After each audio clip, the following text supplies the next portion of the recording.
സുഹൃത്തുക്കളെ, ഈ ഇന്ത്യ മഹാരാജ്യം ഉണ്ടായ കാലം മുതൽ കോടാനുകോടി വർഷങ്ങളായിട്ട് നിലനിൽക്കുന്നതാണല്ലോ ഭാരത സംസ്കാരവും ഭാരതഭൂമിയും. ആ ഭാരതഭൂമി ഉണ്ടായതിനു ശേഷം ഇന്ത്യക്കാർക്ക് അറിയാത്ത കുറെ കാര്യങ്ങളുണ്ടായിരുന്നു.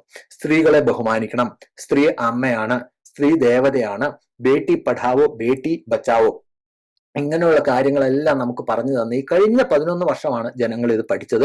11 വർഷം കൊണ്ട് നമുക്ക് പറഞ്ഞു തന്നെ നമ്മുടെ സംഘപരിവാറുകാരാണ്. പ്രധാനമായിട്ടും നമ്മുടെ വിശ്വഗുരു നരേന്ദ്രമോദിജിയാണ് നമ്മളെ പഠിപ്പിച്ചത്.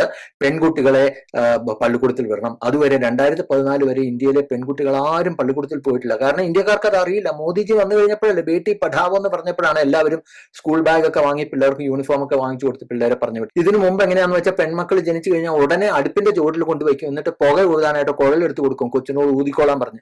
അങ്ങനെ ഇപ്പൊ ജനിച്ച കുഞ്ഞു മുതൽ 90 വയസ്സായ അമ്മൂമ്മ വരെ ഈ അടുക്കളയെ കിടന്ന് ജീവിതം ഹോമിക്കുകയായിരുന്നു. ഒരുത്തരും സ്കൂളിൽ പോയിട്ടില്ല. നരേന്ദ്രമോദി വന്നതിന് ശേഷമാണ് ഈ കരി വാരി തേക്കുന്ന പരിപാടിയാണ് ഇന്ന് സുബ്രഹ്മണ്യം സ്വാമി ചെയ്തത്.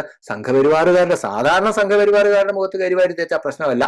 കാരണം അവർക്ക് ഇങ്ങനെയുള്ള പരിപാടികളെല്ലാം അവർക്കറിയാമല്ലോ. ശാഖയിൽ എന്തൊക്കെ പരിപാടികളാണ് നടക്കുന്നതെന്ന് കോട്ടയത്ത് ഒരു ചെറുപ്പക്കാരൻ ആത്മഹത്യ ചെയ്തത് പറഞ്ഞപ്പോൾ ശാഖയിലെ ഇവരുടെ സ്വയം സേവ എന്താണെന്നാ പറഞ്ഞത്. അപ്പൊ സംഘപരിവാറുകാർക്ക് ഇന്നൊരു പുത്തരിയല്ല. പക്ഷേ നമ്മുടെ നരേന്ദ്രമോദിജി എന്ന് പറഞ്ഞ ബ്രഹ്മചാരിയാണ്. ഹിമാലയത്തിലാണ് മൂപ്പര് ജനിച്ചത്. ഹിമാലയം കണ്ടുപിടിച്ചത് മൂപ്പരാണ്.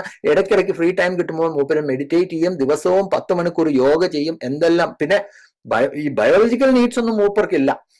കാരണം മൂപ്പരും ബയോളജിക്കൽ അല്ല.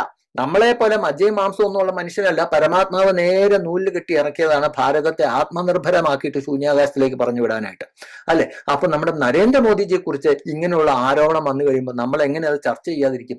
ഏതായാലും ഞാൻ അധികം വർത്തമാനം പറഞ്ഞ് ദീർഘിപ്പിക്കുന്നില്ല. നരേന്ദ്രമോദിജിയെ പറ്റിയുള്ള സ്വാമിയുടെ ഇന്നത്തെ റെവലേഷൻസ്, നരേന്ദ്രമോദിയെ പറ്റി മാത്രമല്ല മൂപ്പരുടെ കൂടെയുള്ള കൂട്ടുകാരൻ ഹർദീപ് ഈ ട്വീറ്റിലുണ്ട്. ആ ട്വീറ്റ് നിങ്ങളൊന്ന് ശ്രദ്ധിക്കൂ.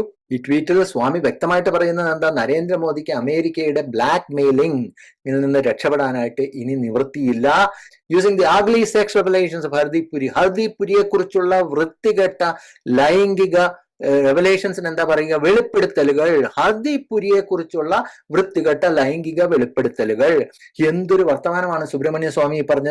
ഹർദീപ് പുരിയുടെ പേരും നരേന്ദ്രമോദിയുടെ പേരും അംബാനി ദേശീയ കച്ചവടക്കാരന്റെ പേരും, അത് മുകേഷ് അല്ലാട്ടോ, അനിൽ അംബാനി, ചെറിയ അംബാനി, 3 പേരുടെ പേരും ഈ ജെഫ്രി എപ്സ്റ്റീന്റെ അപ്പോയിന്റ്മെന്റ് ഡയറിയിലുണ്ട് എന്നുള്ള കാര്യം നമുക്കറിയാമായിരുന്നുള്ളൂ. ജെഫ്രി എപ്സ്റ്റീൻ ഇവരുമായിട്ട് മീറ്റിംഗ് അറേഞ്ച് ചെയ്യാനും ഹർദീപ് പുരിയുമായിട്ട് മീറ്റിംഗ് ഉണ്ടായിരുന്നു എന്ന് പറയുന്നു. നരേന്ദ്രമോദിയെ നേരിട്ട് കണ്ടതായിട്ട് തെളിവില്ല.